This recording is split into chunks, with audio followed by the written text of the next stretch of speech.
the essence of the eternal divine spirit, the one that causes all that exists to exist, the one that is self-existent. How many men have children and the children never meet their father? See, you created a void in that child because you are a part of that child. Black power! Black power! Black power! Black power! Black power!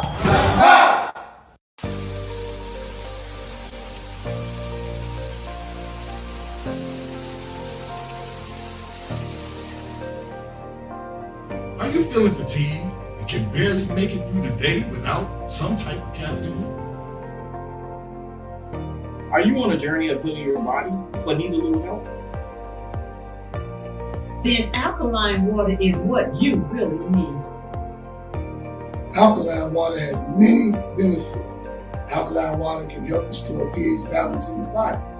Consuming beverages such as soda and coffee can make your body acidic. Did you know that too much acid in your body has been linked to an anemia, heart disease, obesity, diabetes, autoimmune disease, chronic pain, and other chronic conditions like gout and arthritis? Those who use alkaline water have reported increased energy levels, clearer skin, reduction in inflammation, better digestion, and many other health benefits. I've used alkaline water for years, and it's been instrumental in sustaining my health when I was diagnosed with sarcoidosis. Are you ready to take responsibility for your body's health? If the answer is yes, then our alkaline water is just what you need. Bring your own bottles. It's only $3 for each gallon. To place an order or for more information, you can reach us at 773-846-3091. Thank you in advance for your support.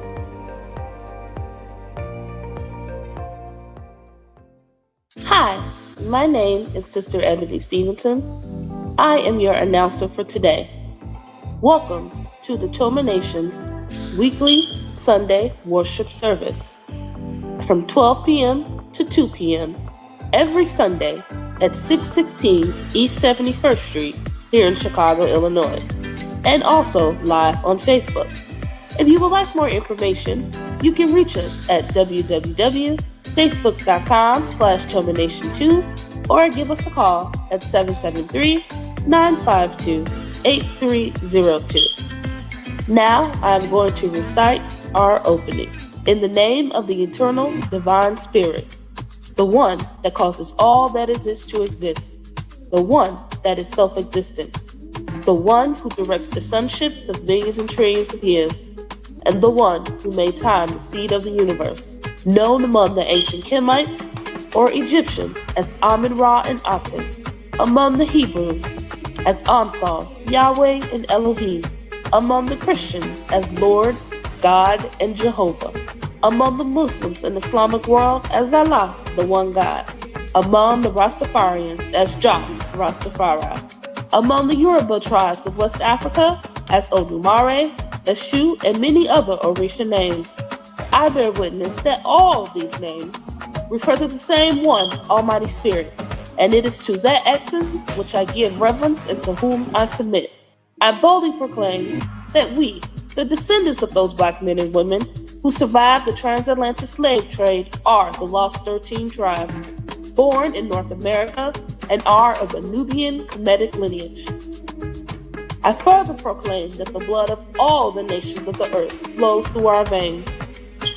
I greet you in the ancient but holy words of peace, Hotep, Shalom, Assalamu alaikum, Habaragani, Alafia, and Ashe.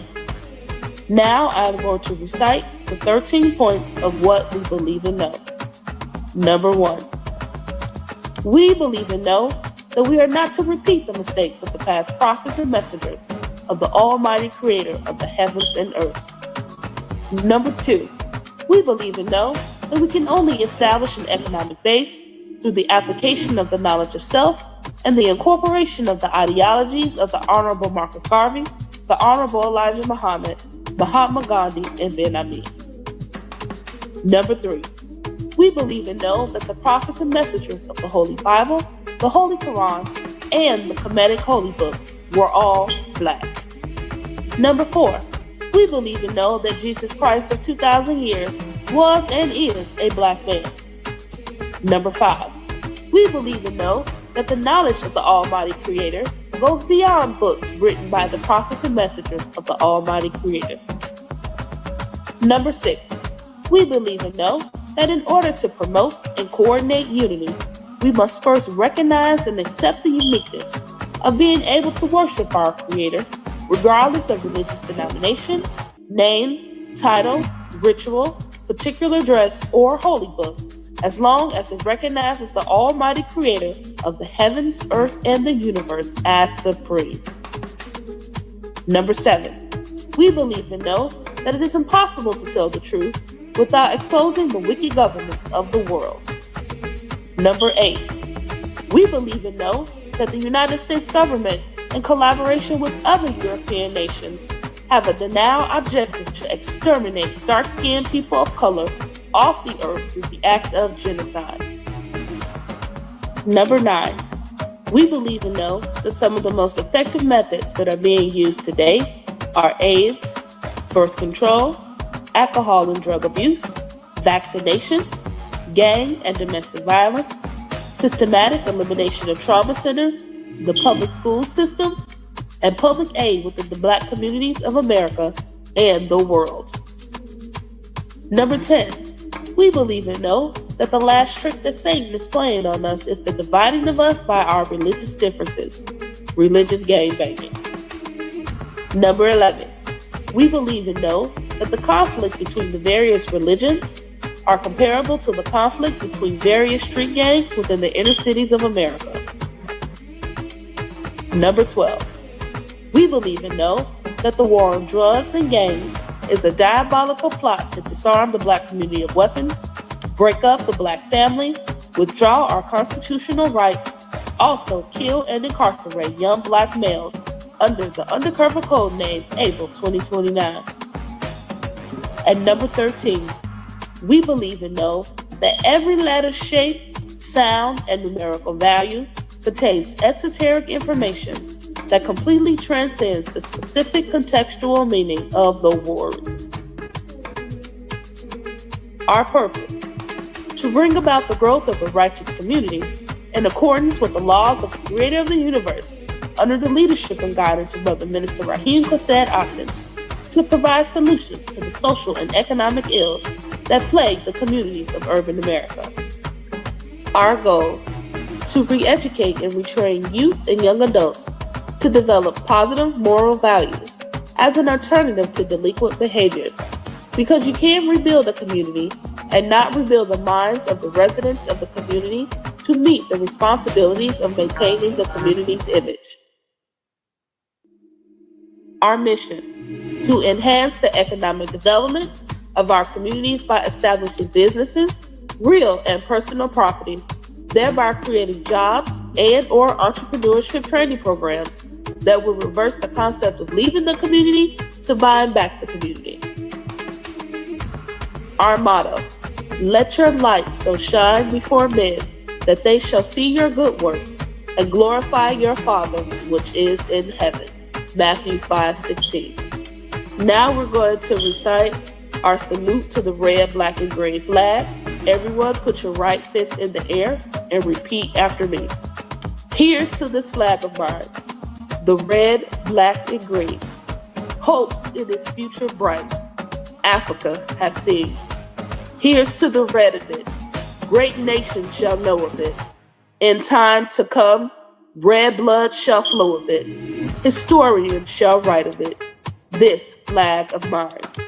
Here's to the black of it, 400 million's back of it, whose destiny depends on it. The red, black, and green of it, oh flag of mine. Here's to the green of it, young men and women shall dream of it, face shots and shells for it, maidens shall sing of it, waving so high. Here's to the whole of it, colors bright and pole of it, pleased is my soul with it, regardless of what is told of it. Thanks to God for giving it, this great flag of mine. Please keep your right fist raised high in the air as we sing our Black National Anthem.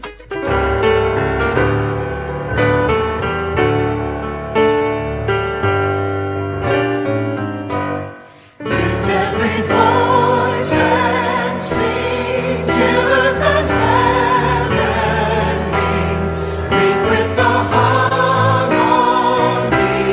of liberty. Let our rejoicing rise high as the listening skies. Let it resound loud as the rolling sea. Sing a song full of the faith that the dark past has taught us. Sing a song full of the hope that the present has brought us. Facing the rising sun of a new day begun. Let us march on till victory is won. Black power, black power, black power. Black power is the power to define, develop, and defend that which is in the best interest of Black people. Peace and blessings, family. I am Minister Taharka J. Shakur. I am the Youth Minister of the Temple of Mercy Association. And before I get started today, I would like to again do our opening. In the essence of the eternal divine spirit, the one that causes all that exists to exist, the one that is self-existent, the one that exists within us, the one who directs the sunships of millions and trillions of years, and the one who made time, the seed of the universe, known among the ancient Kemites as Amun-Ra and Aten. Among the Hebrews is Ansof Yahweh and Elohim. Among the Christians is Lord God and Jehovah. Among the Muslim and Islamic world is Allah, the one God. Among the Rastafarians is Jah, Rastafari. Among the Yoruba tribes of West Africa is OMARI, Eshu, and many other Orisha names. I bear witness that all of these names and many more refers to the same one eternal divine spirit. And it is to that essence that I give reverence and submit. I boldly proclaim that we, the descendants of the Black men and women who survived the transatlantic slave trade, are the lost 13th tribe. Born here in North America and of a Nubian Kemetic lineage, I further proclaim that the blood of all nations flow through our veins. And I greet you in the ancient holy words of that of our ancestors in peace, hotep, shalom, assalamu alaikum, habaragani, alafia, and ashe. Again, I am the youth minister of this wonderful movement, and I would like to welcome you to Toma Nation's weekly worship service. We are all-inclusive Black conscious movement dedicated to the social, economic, and spiritual survival of Black people in urban America. Founded by our leader and teacher and guide, Minister Rahim Kased Aten, co-founded by Minister OMARI Jahi Aten, and our First Lady is Sister Makita Aisha Aten. I am not the main speaker for today, but I do have the chance to speak to you for a few minutes before I have the honor to introduce our speaker with the lecture, Let Us Make Man. But I do want to share a few of the announcements that we have because I think it is very important for the public and those listening to know what we are doing here in the Toma Nation. And I'll start off with this.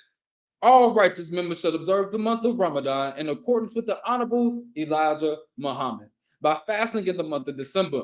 The purpose is to keep the righteous members from partaking in the celebration of the falsehood of the birthday of Jesus Christ. Also, to prevent the righteous from partaking in the celebration of the falsehood of Satan Claus, I meant to say Santa Claus. During the daylight hours, the righteous are to abstain from food, drink, and sex until after sundown. It's even more smoking and anything that you do. You should abstain from it in the morning time.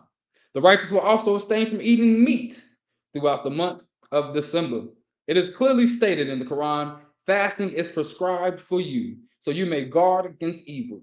In the book, Islam, the Religion of Humanity by Maulana Ali, he states that fasting also means refraining from any kind of evil. In fact, abstination from food is only a step to make you realize that if you can, in obedience to the Creator, abstain from which is otherwise lawful, how much necessary is it that you should abstain from evil, which was always and forbidden by the Creator? On Sunday, December 25th, the Toma family will hold a day of appreciation from 10 a.m. to 10 p.m.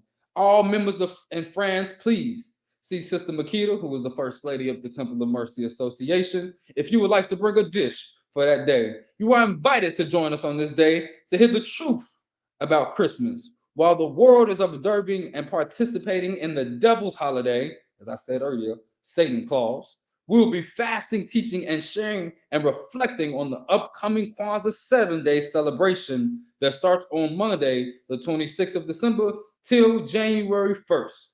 Also, you can join us on December 31st as the Toma Nation family holds its annual night of reflection from 10 p.m. till 5 a.m. All members, guests, and friends, you are invited to join us on this day at the Toma headquarters at 616 East on 71st Street. That's also the address for December 25th.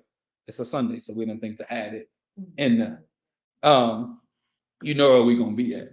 To reflect on the last 12 months that the Creator allowed you to experience. The true new year is in April. More specifically, we say April 1st, because that is when nature begins to spring back from its hibernation, while the rest of the world is observing and participating in riotous living. We'll be teaching, sharing, and reflecting. Those were a few different announcements, but I think I want to take a little bit of time to go a little deeper. We in the Temple of Mercy are holding a fundraiser. Thank you, Sister Ebony. We are holding a fundraiser, and it is coming to an end, but it is the holiday season for those who celebrate those type of holidays, and as well, those who celebrate Kwanzaa. We are having a cheesecake fundraiser. The details are all over our Toma Nation page, but we would like to have all of our orders submitted by December 8th. If you want to get a cheesecake for your family, your friends, or even for yourself, please reach out to us. You can message us right on our Toma Nation page. If you're looking for this on YouTube, our information to get in contact is there as well, so you can get your order in. The cakes will be sent to us to be delivered out on the 19th of December. On the 18th, I thought it was the 18th. I wanted to say 18th.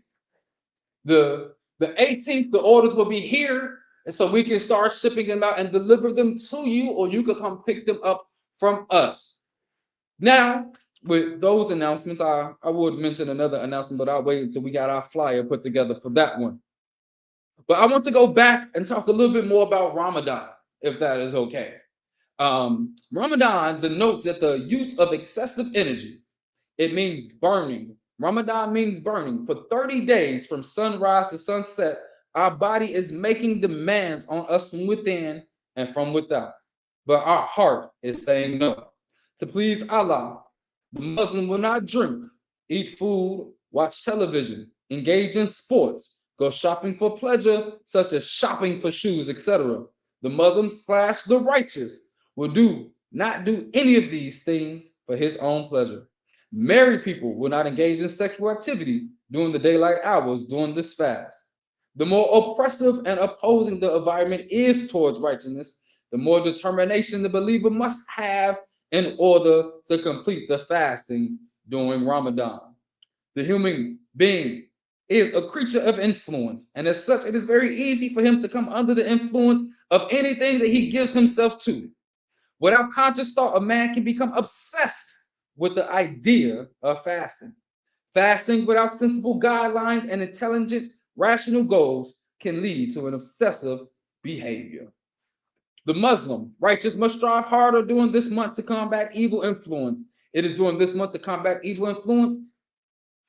It is during this month Allah has promised the believers greater blessings for his efforts than he would normally receive.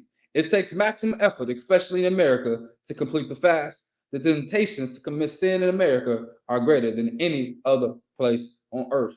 I will pause from reading because I want to just talk a little bit about just fasting in general. As we know, the lecture for today is Let Us Make Man Again. We have to understand that man have been led astray today. And one of the closest ways and one of the best ways for us to get back in alignment with the true creator, with the divine within ourselves, is to remove a lot of the distractions. And so when people think of and hear fasting, they think it's just from food. They don't understand that it has to be I like how Ramadan says a burning, but a casting away of all things that don't benefit you. And when I say that, I say there's a lot of people we need to fast from. There's a lot of things that we watch on TV we need to fast from. There are a lot of things that we engage ourselves in that we need to fast from. Some of us need to fast from speaking because the words that come out of our mouth are not beneficial to those around us. See, when we start to do that, we start to then hear an internal voice inside of our head that has been silent for so long, that has been ignored for so long. But when we fast, we begin to hear it again. One thing that the minister suggests in the Temple of Mercy is we're fasting to do some type of spiritual studying, to be filling yourself up with spiritual food in that time. Have a spiritual conversation with somebody. Listen to some spiritual tapes. Listen to, I know right now we have the Ava Muhammad tape that a few of us are continuing to listen to, and it talks about rebellion, and we know how powerful Sister Ava was. Or go listen to some Farrakhan lectures, or if you got a real preacher to go listen to, like what's one of my favorite preachers to listen to, Ike, Reverend Ike, or Miles Morales. Go get you some spiritual food. Miles Monroe, thank you. I said the wrong name. Thank you so much. I know I called him Morales. I was talking about Spider-Man. Go get you some black Spider-Man. Thank you, Minister Omari, from back there. But you want to fill yourself up with some other food. One other book that I suggest reading, which is actually a really good time because it also talks about fasting. It's one of the prescribed readings of the Temple of Mercy, called Black Root Science. And I don't know if you've ever heard of the book Black Root Science. One thing I say about that, and it's something that I love the minister has picked up on, we understand the black man and the black woman is gods. But how do we get back to that godship? A lot of us are shown and talked about it, but even in the nation, I don't see them having a framework to get you back to that God level. They'll make you better man, stronger women, but not God. The only person they truly call God in person is Farah Muhammad. They say he is the only person that came as God in person. So they don't have a blueprint specifically to have you become that God again that we forgot that we were. You even look at the Moorish Science Temple. They don't have a blueprint for you to become that God that you have always been. I was so happy when I joined Toma Nation years ago, because I seen that there was a blueprint that the minister put into place to help us get back to having that spiritual reawakening, to go from the beings that we are to those spiritual beings that we are supposed to be, the supreme beings, thank you, that we are supposed to get back to, knowing that our ancestors were the vice lords of the universe and of this planet, that we used to control things. We have to really look at that scripture when they say the last shall be first. And I don't want to go too far into Black Root Science teachings, but we just was studying it in our last Friday session. And one of the major things that I really want us to pay attention to is religions, right? We have to come out of them. The black man and black woman. Because if we are gods, why are we reading books that tell us about a God if we are the gods? So I want to go a little bit into that. How much time I got, Minister Omar? I'll take this 6 minutes to go deep into that and what I'm saying with that. Because in my message this morning, I've gotten into a habit of sending grand rising messages to uplift people's spirits in these last few weeks, because whenever I'm going through something, I end up noticing that if I uplift myself with something and send it out to other people, it also helps them. And so this message this morning, the creator got me because I thought I was going to put this whole message together to tear down the white man's religions and such and such. He said, no, don't send that message. Just post that on Facebook. But then send a message, just invited people to listen to class today. I said, okay, I'll do it that way.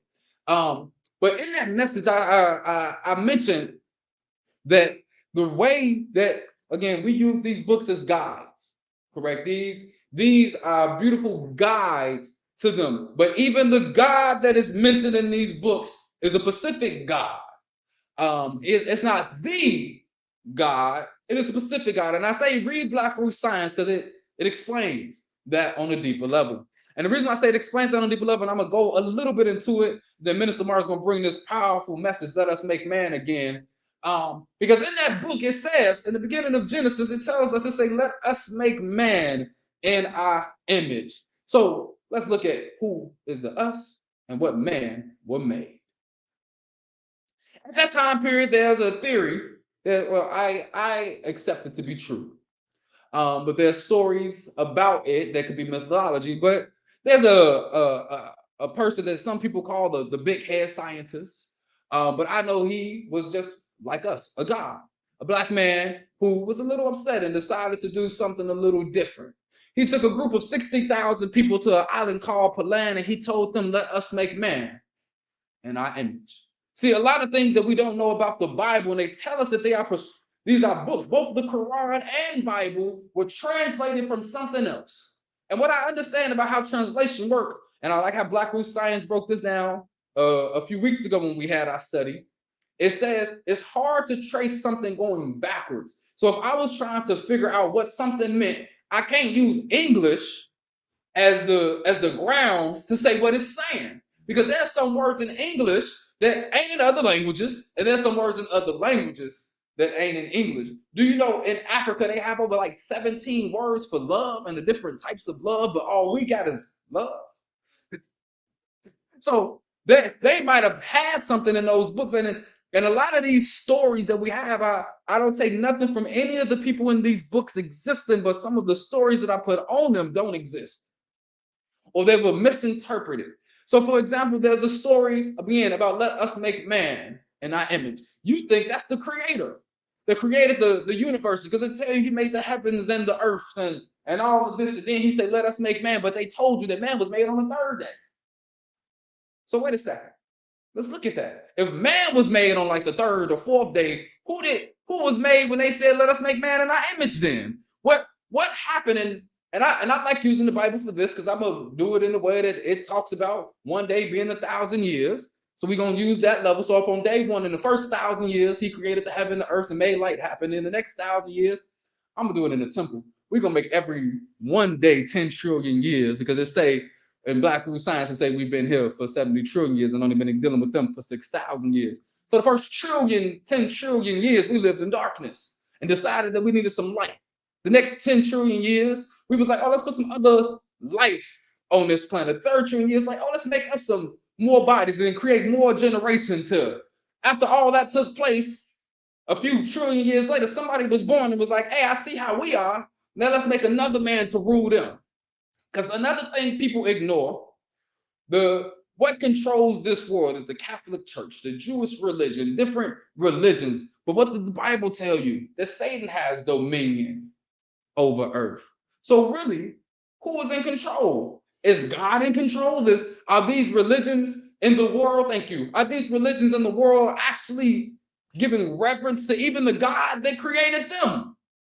They're not even giving reverence to the God that created them. They're giving reverence to themselves. They created these religions to control and bound people. We have to release those bounds that are on the black man and the black woman. There's powerful studies in learning who Yahweh is. There's powerful studies in even understanding the story of Yaqub. But the same way how we have to get our people to see Jesus is not our Lord and Savior, but our brother, it's the same way we have to get people to understand that Yahweh is just our brother. He might be, and one of the last things I'd like to say on this point, dealing with that, we have to understand that we've always had a system as people. Black Root Science breaks it down as elders, chiefs, and judges. I like to say, technically, one elder was given the potentiality to govern Earth for 25,000 years. We learned that the Earth has cycles of 25,000 years. Everything changed in the temple from the Honorable Elijah Muhammad. And according to Black Root Science, that's the lineage that the person gets to be the king. So Yahweh just happens to be the king of this 25,000 year cycle. But that doesn't make him our God. he's still our brother. The same way if my brother I don't have a brother, but if I had a brother and he was a king or something, he the king, but he's still my brother. And that's the deepness of it. We have to see that we being brothers and sisters, and that's why the ministers say that the most efficient and powerful word that we can call each other is brother and sister. And once we get back into that divine union of one another, we'll see God for what it truly is, as us, always being within us and us being able to bring it out. But with that being said, I will be leaving you and I will be bringing to you the co-founder of this powerful movement, who has been, you see his picture right up there, who has been in this movement for the last 30 years, helping our leader and teacher and guide bring messages and keep the foundation of this movement together, along with our First Lady. So stand to your feet if you are in this room with me, and if you are in this Facebook land, snap your fingers, clap your hands, as I bring to you our Minister OMARI Jahi Atta.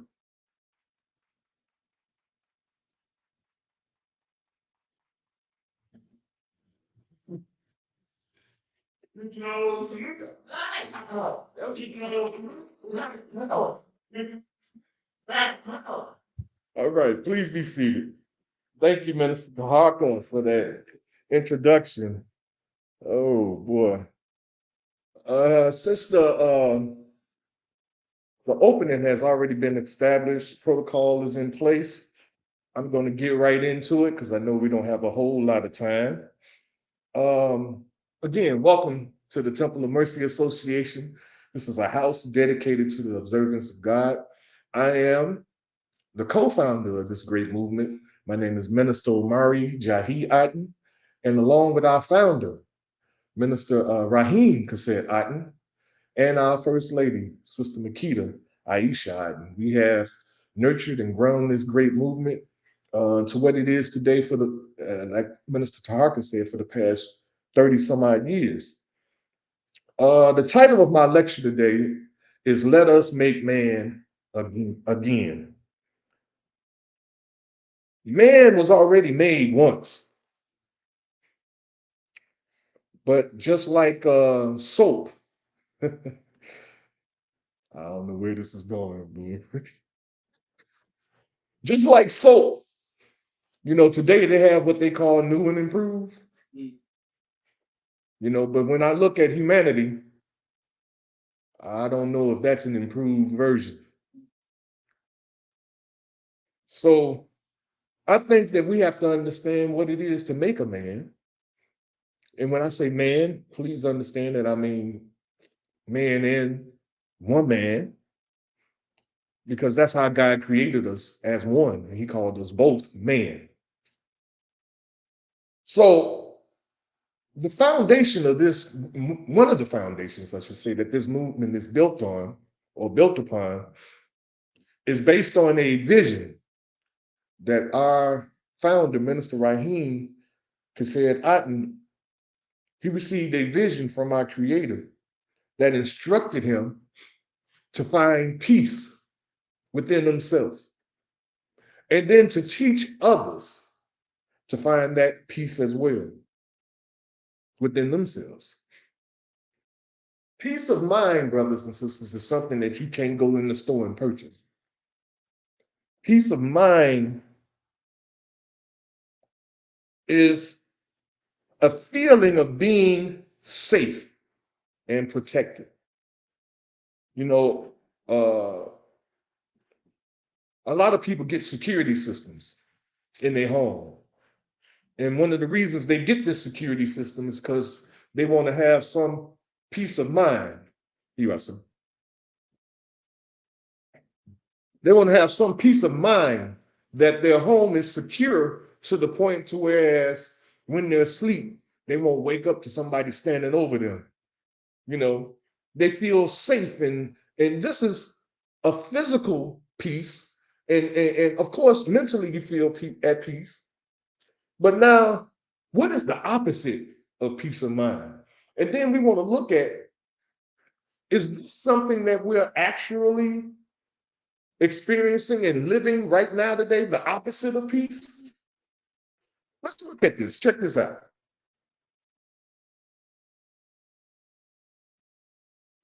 The opposite of having peace of mind would be a feeling of being conflicted. We feeling conflicted today? We fighting good and evil today? The conflict going back and forth. One minute I got an angel on my shoulder, and the next minute the devil is working. I ain't speaking outside now. I'm talking within. The internal angel, the internal devils that we are conflicted with, and then we have to deal with every day.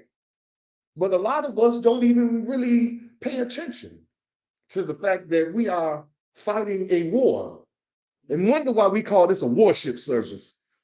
We are at war. But some people probably be like, man, people over there at Toma is crazy. We ain't at war.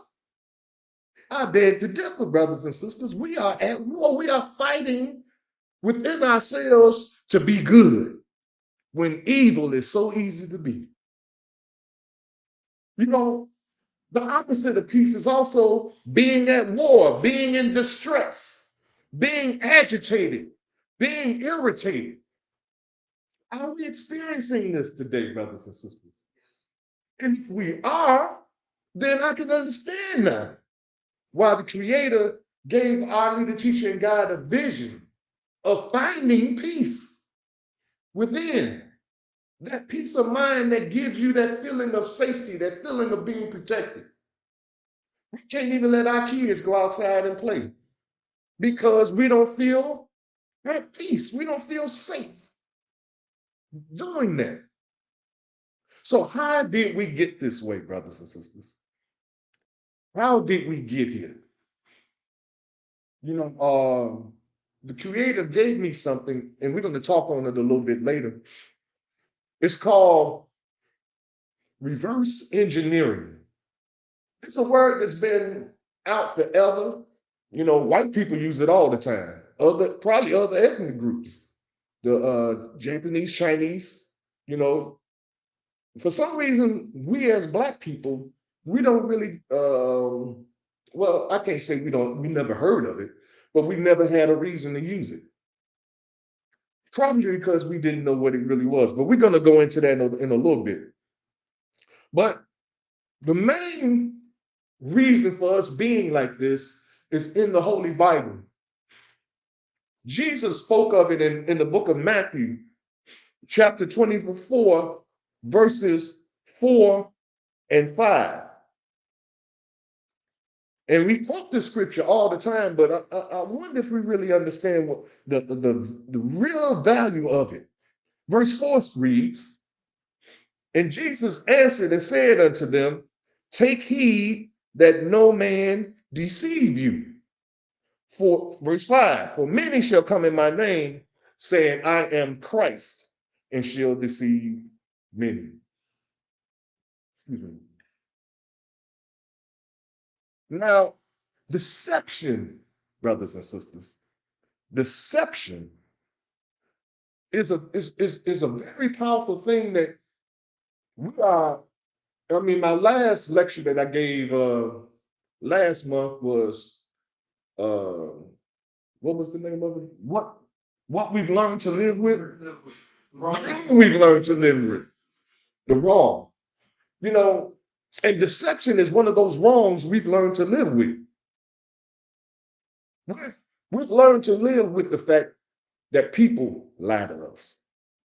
We've learned to live with the fact that people aren't always what they seem to be or present themselves to be to us. We've learned to live with that. We've accepted that. But when God created humanity, and when he created us in his image and after his likeness, which Minister Harker was kind of alluding to earlier, because if you really read in the Holy Bible, in the book of Genesis, there seems to be two creations that took place. One was where God created man in his image and after his likeness. and gave them dominion. And the other one, he said that he made man from the dust of the ground and breathed into his nostrils, and he became a living soul. I'm scratching my bald head now because I was led to believe that there was only one creation. But that's not my lecture. I just wanted to bring that point out. You know, like that talk show host used to say, what is his name? Hey, man. Arsenio Hall used to say something that just make you say, you know, we're gonna drop that little nugget and we're gonna keep it moving. But look, truth is what God created us. He created us in truth and in righteousness. And in John, the book of John in the Holy Bible, chapter 8, verse 32, it said, ye shall know the truth, and the truth shall make you free. Well, let's just hear that verse, and they said, it shall set you free. But it's actually make you free. Because, see, to set you free means somebody let you free. To make you free means you did the work and made it happen. You did it. You made yourself free. Make yourself free. And so, in this understanding of deception and falsehood, it's an act or statement that misleads. See, when you deceive somebody, you're misleading them. And the more I say this, the more I think I'd be hurting people's feelings. But I don't mean to. I don't mean to hurt nobody's feelings. I'm just speaking the truth about when you wow. Mm. Oh, the creative boy, he's something else, man. Ah,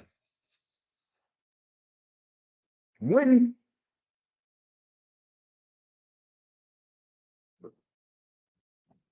when you decide that you want to improve your appearance in some way by putting a sock in your pants or padding a bra,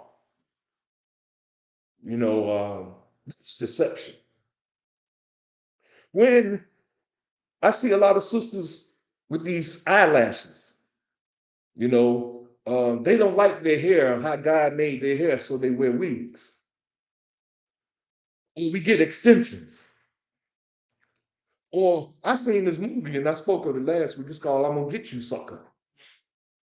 Whereas this brother, he took a sister home, and they were gonna do like most sinful folks do.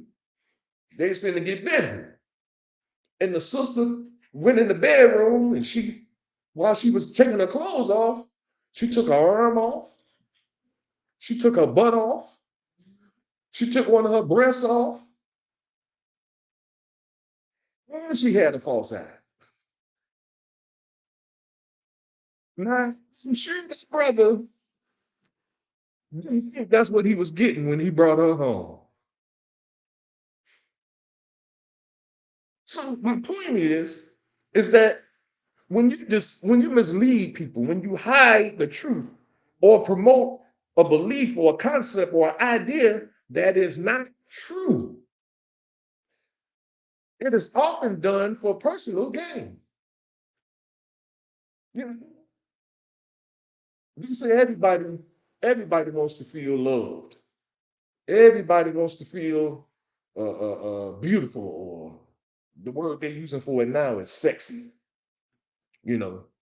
But beauty and sex, even though they're kind of making them interchangeable today, they have nothing to do with each other. Beauty, even we've been taught, or we're being taught, I should say, that beauty is an outward expression. You know, You have beautiful eyes. You have beautiful hair. You have beautiful skin. You know, you have a beautiful shape. All these outward exterior things, when in all actuality, beauty is an inward thing. You have a beautiful spirit. You have a beautiful personality. You see what I'm saying? This is where beauty really lies. But because we live in a satanic world, and I proved that the last time I spoke. Y'all go back and look at the video. The wrong we've learned to live with. Look at that video. We've been duped into believing that wrong is right and right is wrong. And so it's okay to mislead and hide the truth from people because everybody else is doing it. It's okay. But you have to understand, beloved, that God created us in truth.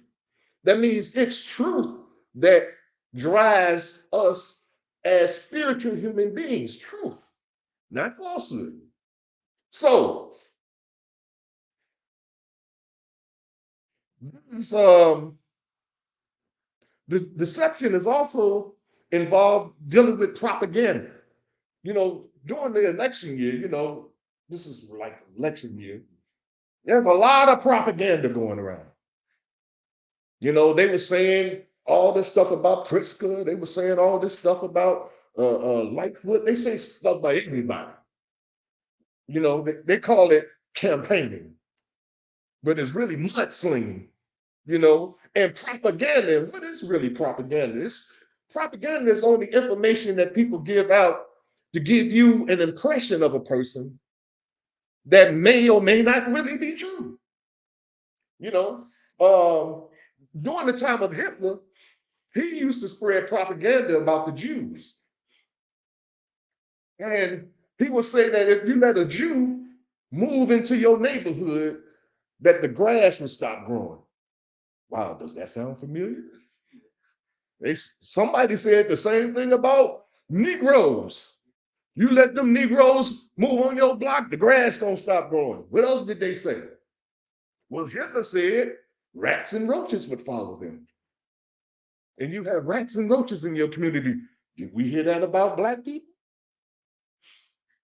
Yeah. I wonder, the same people that were wrongly done by Hitler now is using Hitler's tactics on somebody else. Propaganda.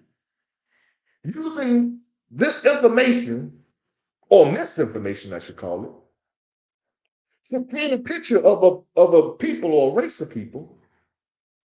Now, the creator just put this in my head, and I'm just going here with it. I have a belief that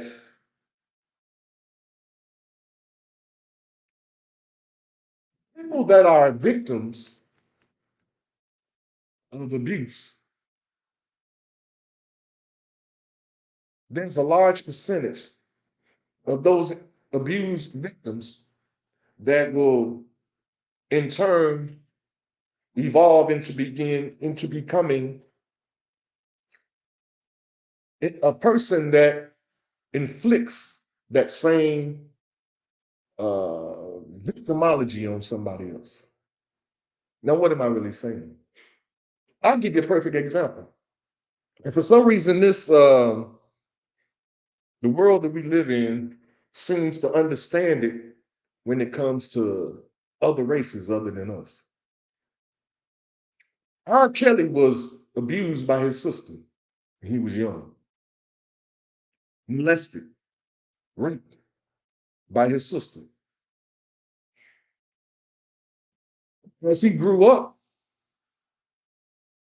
those tendencies, then he began to become the thing that he hated.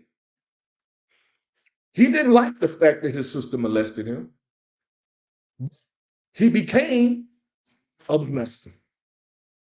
Mm, Is that a sickness? It sounds like one to me.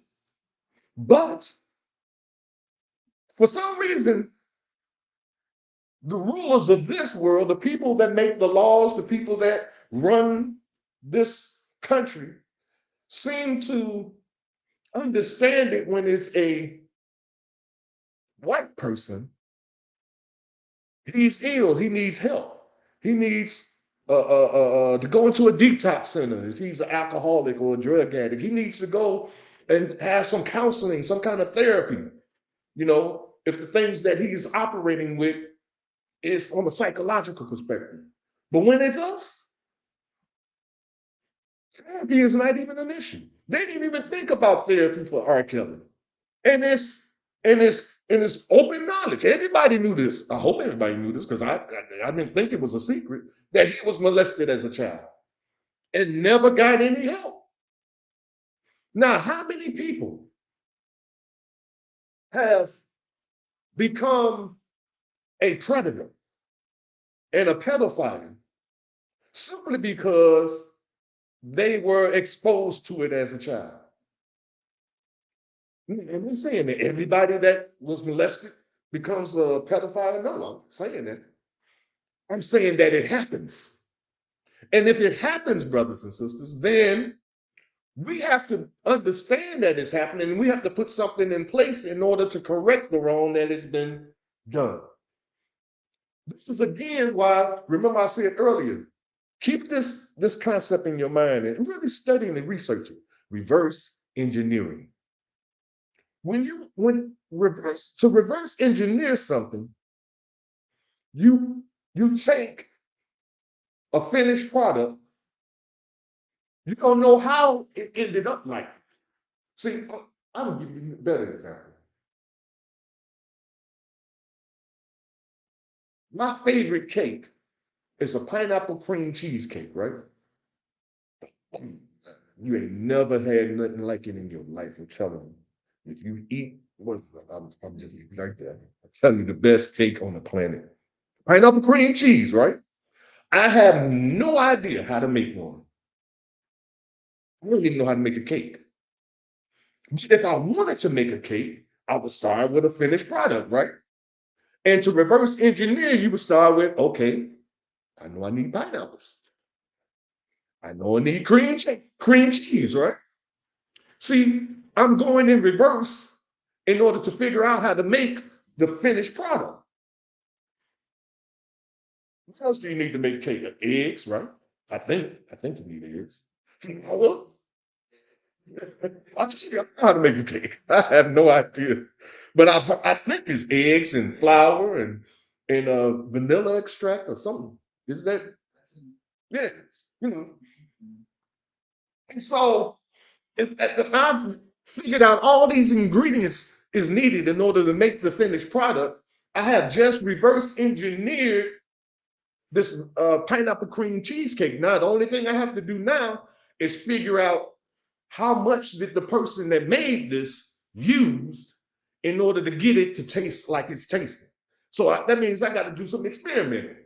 I might make 10 of these things before I actually get the right balance of pineapples or the right balance of the cream cheese or the right balance of eggs. All that stuff has to be taken into consideration. So if I'm reverse engineering pain, if I'm reverse engineering fear, we've already started with the end product, which is a person that's damaged because of pain. So to reverse engineer it, I know I left off the paper, Evan. I'm sorry.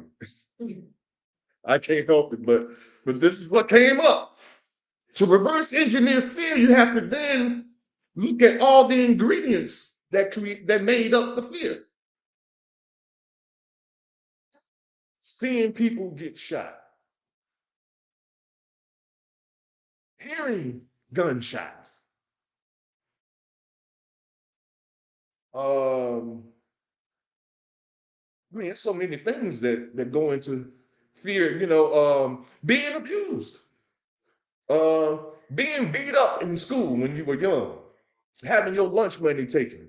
You know, um, being made to believe that at any point on your job you can get fired for any little mistake. You see what I'm saying? Say again. Seeing your parents abuse or seeing one parent abuse the other. You see what I'm saying? It creates a fear. Now, in order to figure out or to know, because see, now we're not trying to reproduce fear. We're trying to now get back to where we were before all these ingredients were applied to the cake. Because see, I could put some other things in the cake, and my pineapple cream cheesecake would be something else. You see what I'm saying? So I guess what I'm saying is, if I added all kind of other things to my pineapple cream cheesecake, walnuts, nutmeg, all kind of different stuff, I put, if I added all that stuff to it, and it messed up my pineapple cream cheesecake where it ain't pineapple cream cheese no more, then my reverse engineering would be to take the nutmeg out, but I got to know it's there. I have to get rid of the walnuts, but I have to know that it's there. I have to accept the fact that it's there. And then reverse engineering would be taking those things out so that now that once I do that, I'll be back to my original pineapple cream cheesecake. Let us make man again. See, we can make man again. All we have to do is take out the crap that Satan put in. This thing about sex, you know, I, I'll ask anybody, any Bible scholar, whoever, to show me in this book what God taught man and woman to have sex. I got $100. If it can show me, and I know people gonna say, be fruitful and multiply. That's the crap everybody keeps saying. That means sex. That's what that means. Okay. Now we got a young man in the audience right now. How old is that young man? He's about 3, 4, something. Okay, he's 3. If I told that young man be fruitful and multiply, is he gonna know how to have sex? So show me how being fruitful and multiplied turns into sex. It don't make sense, brothers and sisters. We have to think for a change. And if that's your only defense, and nowhere in here can you see where God taught man and woman to have sex, then how did we learn it? How did we learn to have sexual intercourse? In the beginning, they said we had on fig leaves, and I mean, no, we were naked. I'm sorry, we were naked. Then after this proverbial eating of the apple, all of a sudden we decided that we need to cover that stuff up. You know, if we look in the Bible, in the book of Genesis, I believe it's chapter 3. I'm gonna go to it real quick. It talks about a serpent that beguiled, oh, here it is again, deceived, tricked, those are some other words, Eve, tricked her. I'm going to read this for you. It says, in chapter 3, it says, and this is the first verse. It says, now the serpent was more subtle, and we know what subtle is, slick. He was we call it Slick Willie. I ain't talking about you, Will. He was more subtle than any beast of the field which the Lord God had made. And he said unto the woman, let me stop right there real quick. Now, we all know that serpents don't talk, right? Serpents don't talk, even though as kids, we are programmed to believe that animals talk. Charlotte's Web, pigs and Dr. Doolittle, all these animals talking, right? We've been made to believe that animals talk, but when we get a little older, we come to the reality, like we do about Santa Claus, but that's not my conversation. We come to the reality that it's not real. Animals don't talk. Now, they're talking about a serpent talking to Eve. Now, this don't make sense, but we let people teach and preach to us in this without question, saying, but if serpents don't talk, then how is this serpent talking to Eve? And the usual thing, well, with God, anything is possible. Back in the biblical days, they could talk. You wasn't there, so you just got accepted, right? No, but there's another option.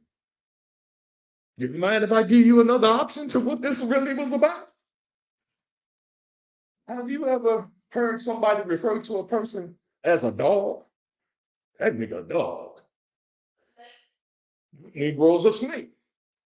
Is he a real snake? Is he a real dog? He's exhibiting the characteristics of a snake, meaning that he's a slithery type nigga.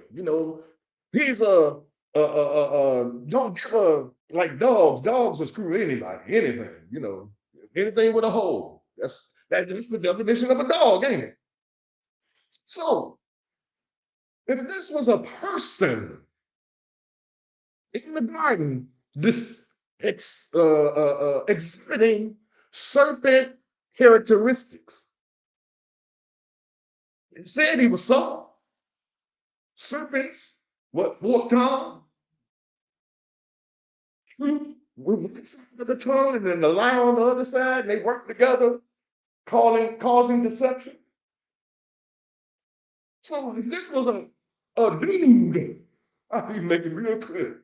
There's a dude in the garden talking to Eve, right? Now, with that understanding, now let's read the rest of this and see if we can make any sense out of it.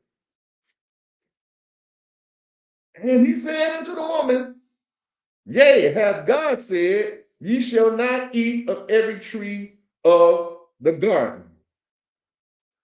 And the woman said unto the serpent, or dude, we may eat of the fruit of the trees of the garden, but of the fruit of the tree which is in the midst of the garden, God has said, ye shall not eat of it, neither shall ye touch it, lest ye die.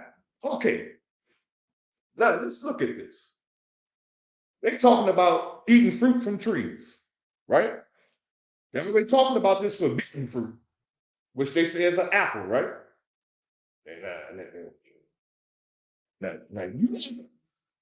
Now, think. This forbidden fruit is an apple whose logo is an apple with a bite missing.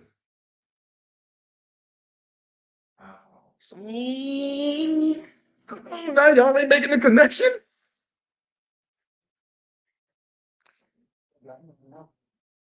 What organization, company, whatever, their logo is an apple. There's nothing wrong with having an apple as a logo, but why is there a bite out of it?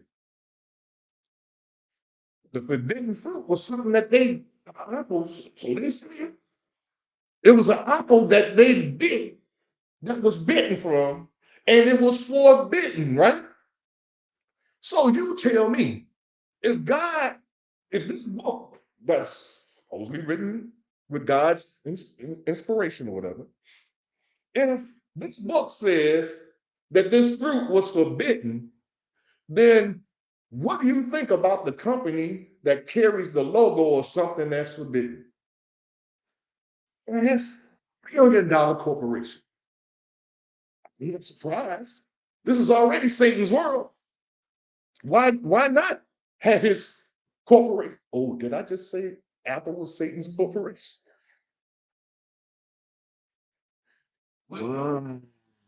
Steve. You know what? I try to make sense out of stuff. I don't just take stuff for face value, what people tell me. You can take what I'm saying for face value. Research it. But I'm saying here that if there are trees, and Eve is saying that God said that they could eat from the fruit of the trees of the garden. Now, is this really about trees and fruit? What's being said here? If it is, then you can continue on without understanding of the Bible that don't make sense. I mean, let's just be real.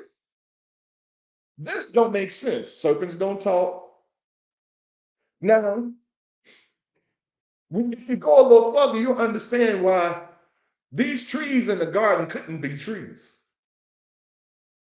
You read a little further, you see if you agree with me. It says in verse 4, and the serpent said unto the woman, ye shall not surely die. Oh, I'm sorry, I got to go to verse 3. It says, but the fruit of the tree that is in the midst of the garden, God said, you shall not eat of it, neither shall ye touch it, lest ye die. There we go. And the serpent said unto the woman, ye shall not surely die, for God doeth know that in the day that you eat thereof, then your eyes shall be open, and ye shall be as gods. Little g's, not a big G, knowing good and evil. And then the woman saw, here it is, verse 6. And then the woman saw that the tree was good for food and that it was pleasant to the eyes. And the tree to be desired to make one wise. I'm sorry. This tree makes you wise. I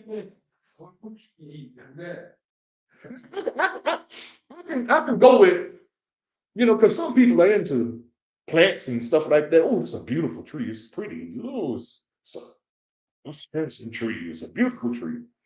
But a tree to be desired to make one wise is not a description that you would get from a tree. Trees don't make you wise. Even if you eat the fruit of the tree, you ain't finna be wise. So that means, what is really being said here? What is this tree? And then what are we talking about? I mean, because let's just be real. My son is my fruit. Fruit of my loins. I've heard that too.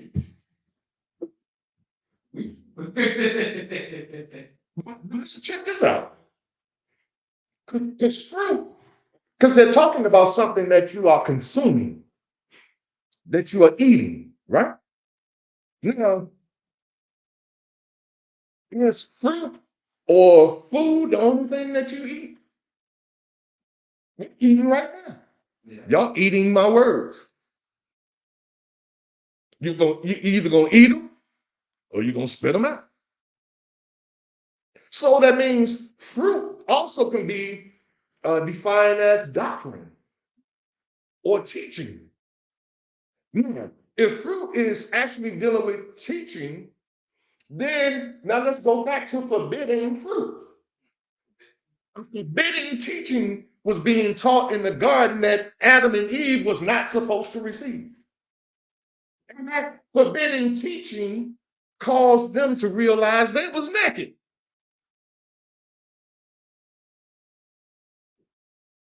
We know what the forbidden teaching was, don't we? It's right after it. Here come Cain and Abel.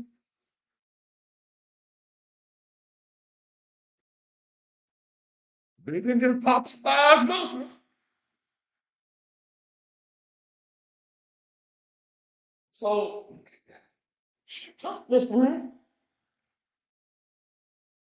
drink, teaching, love, and eat, and gave it also to her husband with her, and he did eat. So this Negro, I'll just say that, because we don't know, well, we'll just leave it at that. In the garden,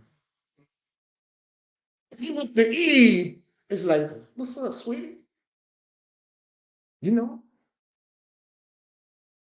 before I even go there, we need to deal with the tree part.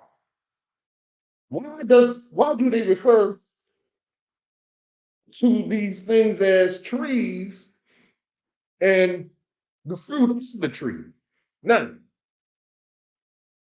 are we familiar with a thing called a family tree? Does that represent some tree that's sitting in the backyard and everybody say this is our family trees? You know, no, we know that's not what that's talking about, because this ancestry thing deals a lot with family tree, right? And if you look at trees, trees have a root, right? Families have a root. There's what is it called? A patriarch or a matriarch of the family, and they, the oldest in the family, represent the root of the tree. Now, branches begin to stem from the tree. Y'all know from ancestry, they use trees as a mean to show you how your cousin is a branch over here, and you got cousins over there, and then they break them down into little leaves and all of this stuff, right? So now, if this tree in the garden that we're talking about, and God is telling Adam and Eve, you can learn from and be taught by these trees or these individuals, these families that are in the garden. But the one that's in the midst, excuse me, of the garden, you shall not, what did it say? It says, you shall not eat of it, neither shall ye touch it, lest ye die. So now, let's look at Satan, the devil. He was cast out of heaven to the earth. About 20 minutes. Now, during this time, brothers and sisters, we need to know where what do you think Lucifer, Satan, whoever, where he came to on the planet Earth when he got kicked out and received dominion over the earth for 6,000 years? And I know some people gonna question me. That go back to my lecture. I explain it. And it's again, another reason why we read the Bible and the Quran. Because in the Quran, it tells us the story about what happened in heaven, which caused Lucifer to get kicked out, whereas the Bible don't tell you that story. It just says a war took place in heaven, and a third of the angels got kicked out with Lucifer. That's all you get out of the Bible. But the Quran goes into why.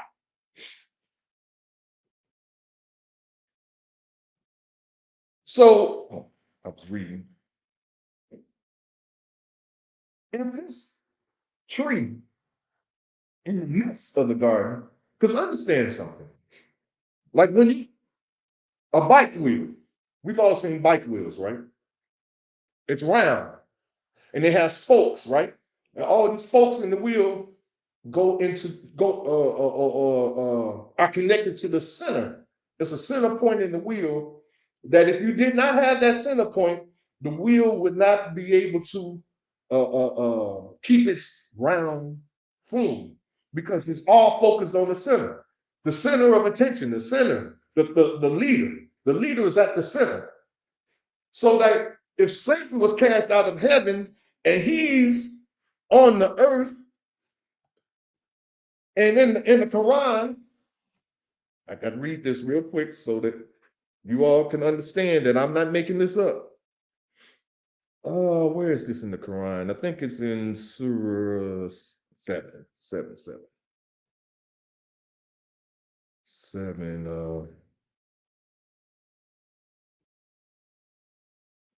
Give me a minute. I didn't prepare to teach on this. So give me a minute. I was not prepared for this. I was teaching on something else. But still, this is let us make man again.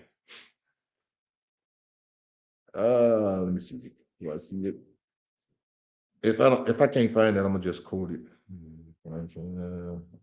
Maybe it's 11.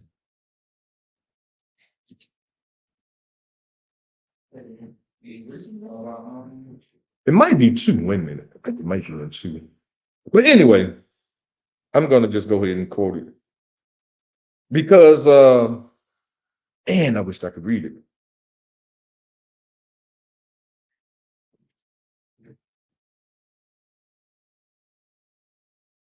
Okay, I don't know.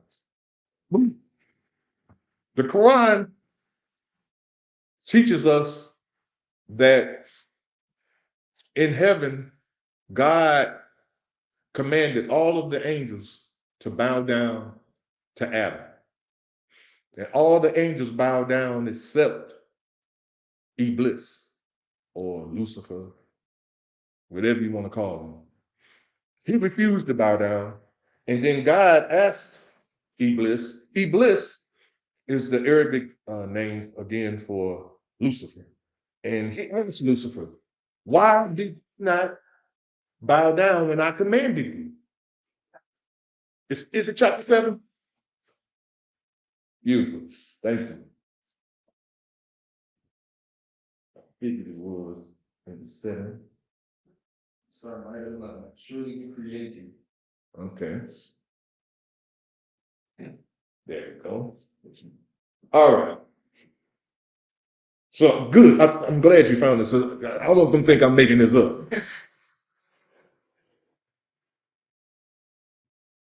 Chapter 7, Surah 7, verse 11. It said, it is we who created you and gave you shape. Then we bade the angels bow down to Adam, and they bowed down.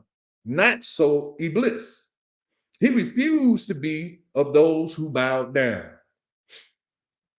Allah God said, what prevented thee from bowing down when I commanded thee? And he says, I am better than he. Thou did create me from fire and him from clay. Allah God says, get thee down from this. It is not for thee to be arrogant here. Get out. Thou art of the manifest of thou art of the meanest of creatures. He said, now this is Iblis or Lucifer saying now, on his way out the door. Now God giving him the boot, right? On his way out, he says, give me respite to the day they are raised up. Respite meaning time. Give me time, God. Okay, you putting me out, but give me time until the day you raise them up, which is an indication that until we are raised up, we are going to be low. Which is where we are. The bottom of the bottom, right? Which is another indication of who God's people are. He said, give me respite till the day they are raised up. And Allah God said, but be thou amongst those who have respite. So that means he gave him time. And he said, because thou hast thrown me out of the way. Lo, I will lie in wait for them on the straight way. Then I will assault them from before them and behind them, from their right and their left. For wilt thou find in most of them gratitude for thy mercies. So Lucifer's saying, okay, you put me out, but give me time. Give me time before you raise them up. And I will promise you that I'm going to lay in wait for them in the straight way, in the righteous way. What place on the planet Earth was more righteous than the garden? So what's Lucifer saying? I'm going to wait in the garden for them. And I will attack them. That's the word he used. He didn't say approach. He said attack them. And you will find most of them not grateful for the mercies that you have shown them. So, what am I saying? That Lucifer was in the garden.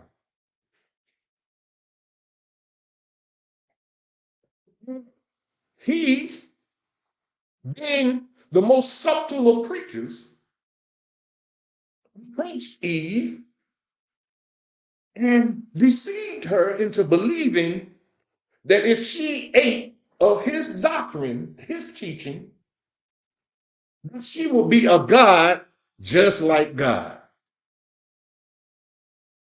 Now, do we see where this feminine equal, what's it called? This 50-50, I'm just as good as you. You're not no better than me because you're a man, I'm a woman, and we equal in this thing. Equality. See, this is the seed that Lucifer or Satan, because when he got to the earth, his name changed. Satan planted in Eve in order to get her to eat or to receive what he was teaching. Wow. He tricking you. He holding you back. Girl, what's the other term he used? He don't want you to be great. He holding you back. He lying to you because if you get what I'm teaching you here, sister, you're gonna be a God just like him. And she like, oh, I'm. And so this is the beginning of it. And we now everything from that point all the way up into now is us adding walnuts and pecans and everything else to our to my pineapple cream cheese cake. We added all this crap to my pineapple cheesecake now, and there ain't a pineapple cheesecake no more. We even say we can even be agree to say that black people are almost no, I ain't gonna say almost. We're more white than white people. More European than the European, right? So now, how do we get back to our greatness? We keep saying it. We're going to get back to our once greatness, when we were in the Nile, and the ancient Kim and all that stuff. That teaching is good. We can't use ancient Kim today with niggas. Niggas don't know nothing about ancient Kim. But we need to understand how a nigga was created.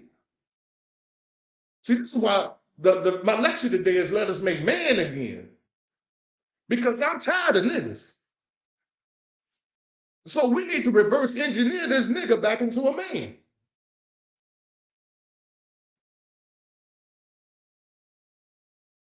Can't do that unless we have to accept the realities that Satan has added all these different ingredients to us. Spite, hate, jealousy, envy, lust, desire. All of these things were added to us. When we were in the garden, originally before, when we were naked, those things were not present with us. We were taught these things. We were taught to kill by the white man. Some people say, the white man never opened up a school to teach people how to kill. Yes, he did. He called it the army, the military. And he teaches us to kill. Man, I'm way off this paper. How much? Oh, I ain't got no time. I only got 5 minutes. Well, there's one point I want to make before we get out of here. Because, see, in the temple and even with God, marriage, see, Adam and Eve, well, I ain't going to go there. I'll just say this. Marriage is the recipe that begins the process of creating the black family, or the God-fearing black family. I'll put it like that. Marriage, not shacking up. Now, shacking up begins the process of creating the satanic black family. Y'all feeling it? 3 more? I got 3 minutes. Oh, yeah. Shacking up does that. Because, see, there's no responsibility. There's no, I've got to hang in here for the long haul mentality kind of thinking. You know, I even noticed this, that back in the days when we were black men and black women and we were getting married, our families were much larger. 10, 15 kids. You see what I'm saying? Now, what I'm going to tell you now is to show you why it's not like that anymore. Check this out.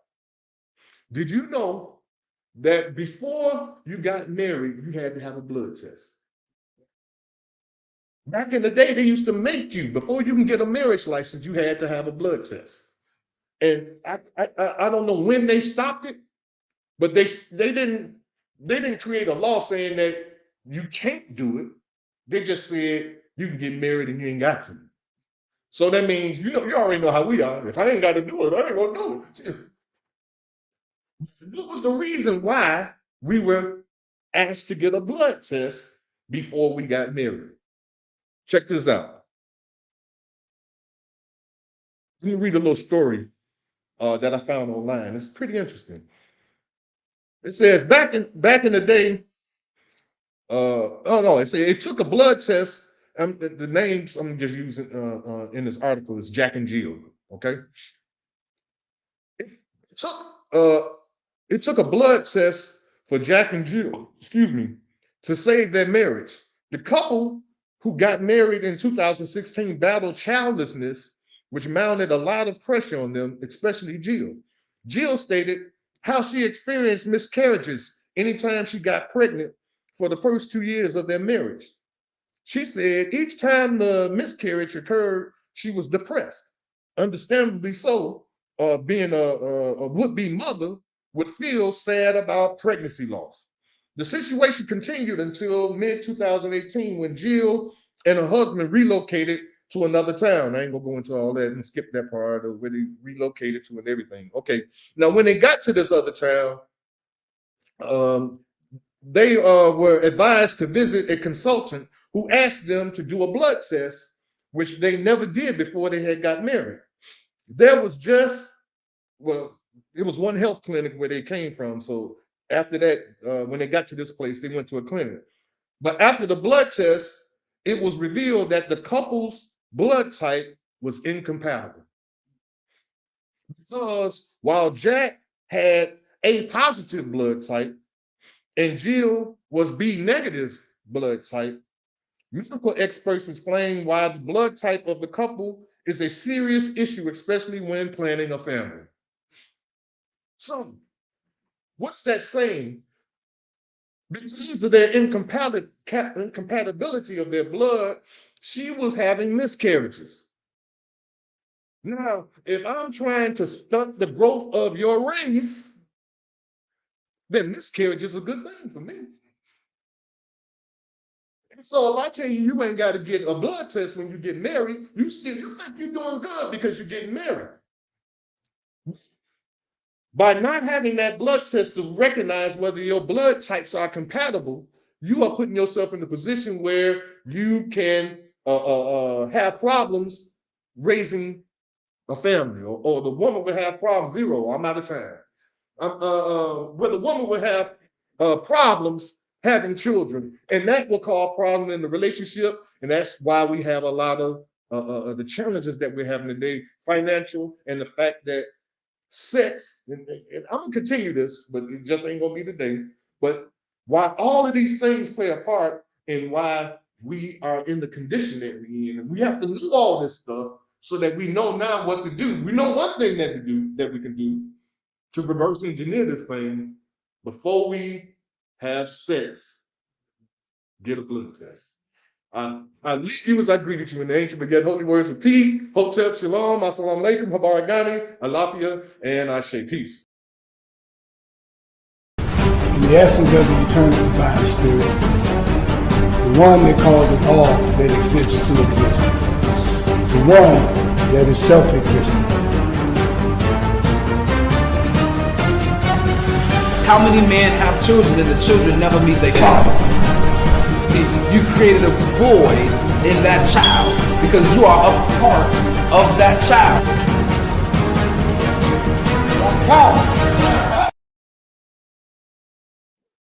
I'm back.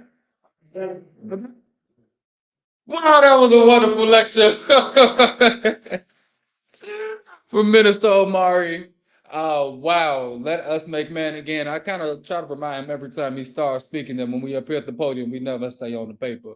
I've never seen Minister Raheem ever get past the first page of something he wrote up. But with that being said, thank you for all who have enjoyed this stream. If you enjoyed what you heard, first and foremost, come and join us here at 616 East 71st Street each and every Sunday. As well, donate to our movement. Donate to our movement. You can Cash App us or go to Givelify, but our Cash App is simply # Toma Nation to support. We just ask for you to support us, join us, and thank you for listening. And come and always help what God gives to us to deliver unto you. And let us continue to make man again. Peace. In the essence of the eternal divine spirit, the one that causes all that exists to exist, the one that is self-existent. How many men have children and the children never meet their father? See, you created a void in that child because you are a part of that child.